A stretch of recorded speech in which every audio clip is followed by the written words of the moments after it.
तारा बहनी के ढोरी में कड़वा तेल डालो। वाह बहुत अच्छा। सुन तारा भाई लोग कि भौजी के ढोरी 2 दिन पर खजुआए लगता। अरे भौजी तो देवर ना चाटेला तो का हाल बा भाई। तो आज हम फिर से बात कैले बानी शैलेश प्रेमी, चंदन चंचल एंड बुलेट टाला। तो भाई लोग कसम से कह दी आज के वीडियो बहुते गड़फाड़ बनल बा। तो वीडियो बना के बस एक ही मकसद बा, आप सभी को दिल से हंसाने के लिए, ना किसी को दिल को ठेस पहुँचाने के लिए। तो वीडियो देखम जा, देखला के बाद में भूल जाम जा। तो बिना कोनो लाना लहसुन के नु आज के बकचोदी स्टार्ट करता नहीं। पटा के ना पेल देता ढोरिया में। अरे ढोरी में कैसे पेली ता गांडिया में। तारा बहनी के प्रणाम करो मतलब तोहनी बताओ भाई लोगन 2 दिन पर ढोरी खजुआ लगा था तो हमने का करी सन चाटी सका बाहर तारा बहनी के सामान चाटू। वाह देवरा के दाया दे हम। अरे भौजी दाया का देबू सोच कर दे देवरा के पीछे दे हम आ भत्ता के ला चाट के बानर बना दे हम। गधा के लने ना देबू तहरा बहनी के प्रणाम करो। तोहनी बताओ भाई लोगन कौन ऐसा भौजाई बा कि देवरा के दाया दी आ भतरा के बाया दी। पता ना भौजी का लेवे देवे के बात कहती है, लेकिन जब भैया जी भौजी के दीवार में सटा के प्यार करता नु उ त बात देखला के बाद में भौजी नु पेला पेली वाला बात कहती है। हम भाई हम कसम से कहता नहीं अगर नीमा बात कहत नु तो पक्का भौजी साफ सुथरा है, लेकिन भैया पटा के नु पेलाता देवाले में। भौजी ज़्यादा बकचोदी मत पेला का कि तार बकचोदी सुन के नु हमारा दिमाग खराब होता। हमें पता ना चलता भौजी का कहतिया कि देवरा के दाया दे हम कि बाद में। ए भौजी तू लाओ देता है लहसुन दे ओ से हमरा कुछ ले दे करने के, लेकिन तू कहता है नु कि भतरा के बाया दे हम देवरा के दाया दे हम। ये बात सुनने के बाद मौ कर पटा के पेल दी कि भौजी नु लाने पर हक देबू।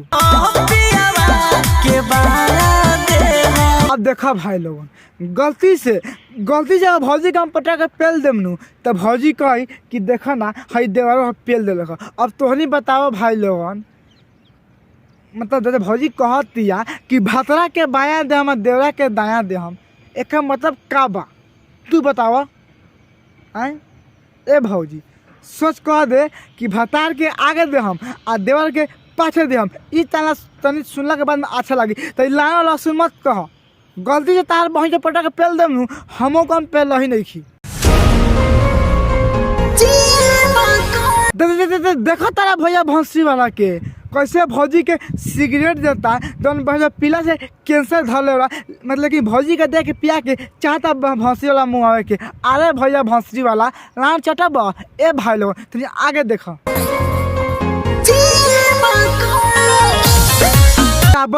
चाबस भौजी भौंसी वाली चाबस। वाह क्या बात है। देखला भाई लोग कैसे भौजी अपना चोली पर आगी लगा ले रखिया। अरे भौजी वाह का गजब के सीन बा। ए भाई लोगन पक्का कह दी भौजी नु पक्का रंडी बियाई तबे इतना नु देखावत बहन चोद दोनों बम। भौजी गधा कलन पिया ना बड़ी मजा आई तहारा बहिन चोदो। देखा था भाई लोग कैसे भौजी सिगरेट पिया तारा। ए भौजी एगो काम ना कर वे सिगरेट भैया गाँव में हुट देना कि भैया गाँव जड़ जावे। तहारा बहिन चोदो लोगन सिगरेट पियन आ गधा कलन ना पीबू।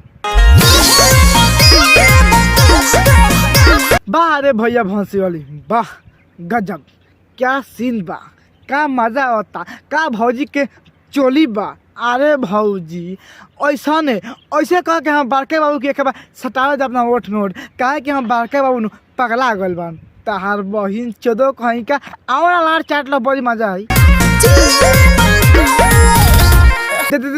देखो तारा भैया भौंसी वाला के कैसे भौजी के ढोरी पर धुआं मारता। अरे भैया भौजी के ढोरी पर लंड मारता भौजी के गाड़ी में मारना कि भौजी के गाड़ी गर्म हो जाई। तार बहिन चोदो कहीं क्या भाई लोग कसम से कहते वीडियो देखला के बाद जानू मन तो करे सारा कूद के पेल दी के मर जाओ। लेवे दम मजा तो अच्छा से हो। ए भैया हम तो कहता नु कि भौजी के पाछे चलो बड़ी मजा आई अच्छा से ना। तहारा बहनी के झाट में पेट्रोल डालो। सुन तारा भाई लोग, लेवे जब माजा तनी अच्छा से न हो। अरे भैया भौजी तहा लगबा, भौजी का लांग उठा के पटा के चाट लो। घूम जाना गोरी तनी पाछा से हो। चाबस भैया चाबस, का बात बा, घूम जाना गोरी तैका पाछा से हो। आ भैया का बात कहता एकदम सही। ए भाऊजी ऐसे भी तोर बम हेता हेता लौकते बा, ऐसे भी छोटा कपड़ा पहनले बा, पाछा से घूम जो आ निहू जा की जगह चाट लेस ता गौरी आ पटा के पेलिए जनता आर बहिन चुदू। सुन तारा कि सारा जवनिया के पी ले बका। अरे भौजी जब तू हेता ता बम देखेबे आ नीचा के काली घाट गुफा देखेबे तो कौन ना पी। हम तो कहते हैं देखे हम लगन आ जाओ कि हम पटा के चाट ली तार बहिन चुदू पूरा रस पी जाए बका। भाग ऐसे।